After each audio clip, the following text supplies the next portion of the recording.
In the landscape of 20th century thought, few figures stand as tall or as controversial as Burrhus Frederick Skinner. At a time when psychology was captivated by the hidden depths of the unconscious mind, Skinner proposed a radical shift in focus. He wasn't interested in dreams or repressed memories. He was interested in what we do and why we do it. Today, we explore the man who dared to suggest that our environment, not our inner world, holds the primary key to understanding human nature. To Skinner, the mind, with its thoughts, feelings, and intentions, was a black box. He argued that since we can't directly observe what's inside, we shouldn't make it the basis of a scientific psychology.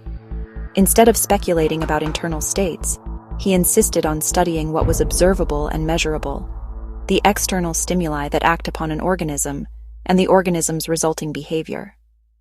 This was a dramatic departure from the psychoanalytic traditions of Freud and Jung. Skinner sought to place psychology on the same empirical footing as the natural sciences, moving it from the therapist's couch into the laboratory. The central pillar of his work is the idea that our actions are fundamentally shaped by their consequences. This principle, which he would later formalize as operant conditioning, suggests that behaviors followed by rewarding outcomes are more likely to be repeated, while those followed by negative outcomes are not. It's a deceptively simple concept, but its implications are profound. Skinner's theories revolutionized countless fields. They provided a framework for new teaching methods in our schools, formed the basis of highly effective behavioral therapies like applied behavior analysis, and offered new strategies for everything from parenting to animal training. Yet this powerful vision of a scientifically managed world also sparked intense debate and fear. His novel depicted a utopian society engineered through behavioral principles, leading many to accuse him of promoting a totalitarian system of social control. His work forces us to confront some of the deepest questions about our own existence. Are we truly the authors of our own lives, making conscious choices with free will?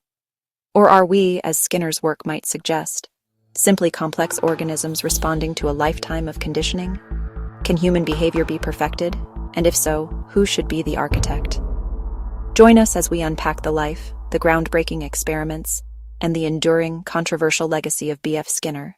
Born in 1904 in Pennsylvania, curious, inventive child, built gadgets, wrote stories. Initially wanted to be a writer. Inspired by Pavlov's conditioning and John Watson's behaviorism, turned to psychology. At Harvard, Skinner started studying behavior through experiments, not introspection. Introduced operant conditioning, learning through rewards and punishments, built the famous Skinner box.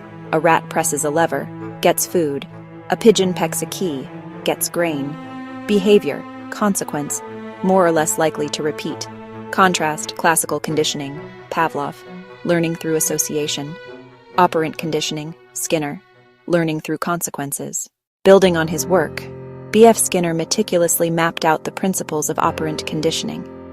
At its core are two forces: reinforcement, which encourages a behavior, and punishment, which discourages it. Skinner identified 4 specific methods that explain how we learn from the consequences of our actions. First is positive reinforcement. Here, positive means a desirable stimulus to a behavior. It's a reward. When a child cleans their room, a parent might give them candy. The candy is the positive reinforcer, making the child more likely to clean again. This principle is everywhere. An employee receiving a bonus for excellent performance, or a dog getting a treat for sitting on command. The behavior increases because something good was added. Next is negative reinforcement, often confused with punishment. But reinforcement always strengthens a behavior. Negative simply means an unpleasant stimulus. The behavior increases because it makes something bad go away. Think of the annoying alarm in your car. You buckle your seatbelt and the sound stops. The removal of the sound reinforces the buckling behavior. Another example is taking an aspirin to eliminate a headache. The relief from pain reinforces taking the pill. Now for punishment, which aims to a behavior. In positive punishment, positive means an aversive consequence. For instance, if a child misbehaves, a parent might scold them. The scolding is the added unpleasant stimulus intended to stop the behavior. A natural example is touching a hot stove. The immediate pain is a positive punisher that discourages you from doing it again. The behavior decreases because something bad was added. Finally, there's negative punishment. Negative again means something, but this time it's a desirable stimulus. It's often called punishment by removal. A teenager who breaks curfew might have their phone taken away. The removal of the phone, a valued privilege, is intended to decrease the likelihood of them breaking curfew again. Similarly, a reckless driver might have their license suspended. The behavior decreases because something good was taken away. Skinner also discovered that the of reinforcement is crucial, outlining what he called schedules of reinforcement. He identified 4 main types: fixed ratio, variable ratio, fixed interval, and variable interval.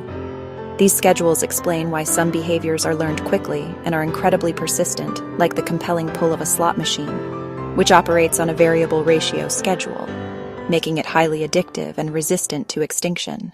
Education, learning machines, programmed instruction. He believed reinforcement improves teaching. Parenting, reward desired behavior instead of punishing bad behavior.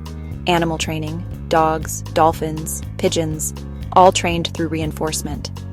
Therapy, behavior modification for phobias, addictions, everyday life, marketing, video games, social media. Likes and notifications are reinforcers.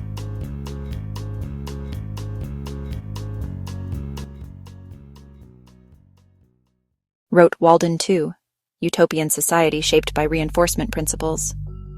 Believed in radical behaviorism. Thoughts and feelings are behaviors too, just internal ones. Free will is an illusion.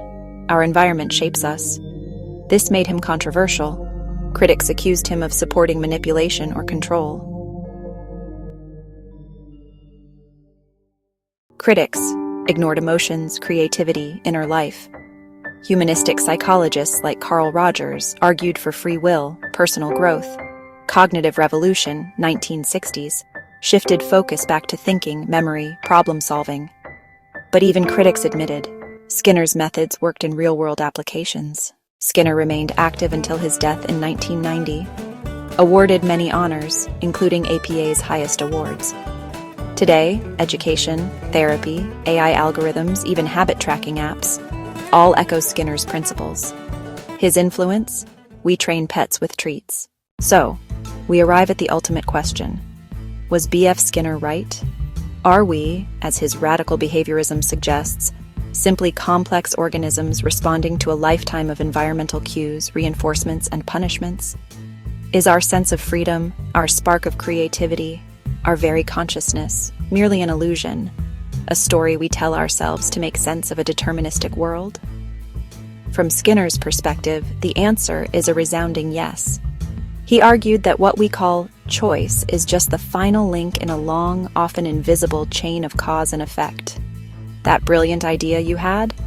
Not a stroke of genius from a mysterious inner self, but the novel combination of previously reinforced behaviors. That act of kindness? The product of a social environment that has rewarded such actions in the past. But this deterministic view has never sat well with many. Humanistic psychologists like Carl Rogers and Abraham Maslow championed the idea of an innate human drive towards self-actualization and personal growth, something that seems to transcend simple reward-seeking. And the cognitive revolution, which Skinner famously resisted, threw open the doors to the black box of the mind. Cognitive psychologists argued that you cannot understand behavior without understanding the internal processes, our thoughts, beliefs, memories, and schemas that mediate between stimulus and response. To them, the mind isn't a simple switchboard. It's a powerful computer, actively processing and interpreting the world. And yet the power of Skinner's principles is undeniable. His work laid the foundation for applied behavior analysis, or ABA, a therapy that has profoundly improved the lives of countless individuals, particularly those on the autism spectrum. We see his ideas in the classroom, where token economies help manage behavior and encourage learning. We see them in animal training, in workplace incentive programs, and even in the design of the apps on our phones, which use variable reinforcement schedules to keep us scrolling, tapping, and engaged. His theories have a tangible, measurable impact on the world around us every single day. Perhaps the truth, as it so often does, lies somewhere in the middle. Skinner's behaviorism may not be the complete picture of the human experience, but it provides an essential and powerful piece of the puzzle. He gave us a language and a science for understanding how our environment shapes us. He demonstrated, unequivocally, that behavior is malleable. This is not a bleak or controlling message. It is, in many ways, a profoundly optimistic one. It means that change is possible. It means that we can design our environments, our homes, our schools, our societies, to foster more desirable, compassionate, and productive behaviors. Skinner's legacy is not that he had all the answers, but that he asked uncomfortable, essential questions and provided us with tools to seek our own. He forced us to confront the powerful influence of the external world, a lesson that is more relevant than ever in our hyper-stimulated, digitally mediated age. He taught us that understanding the mechanisms of behavior is a form of empowerment. So the question remains for you to ponder. What do you think? Are we free agents, masters of our own destiny? Or are we intricate puppets, dancing on the strings of our conditioning? Comment below. I'd love to hear your thoughts. And if you enjoyed this deep dive, don't forget to like, subscribe, and share. Until next time, keep exploring the mind.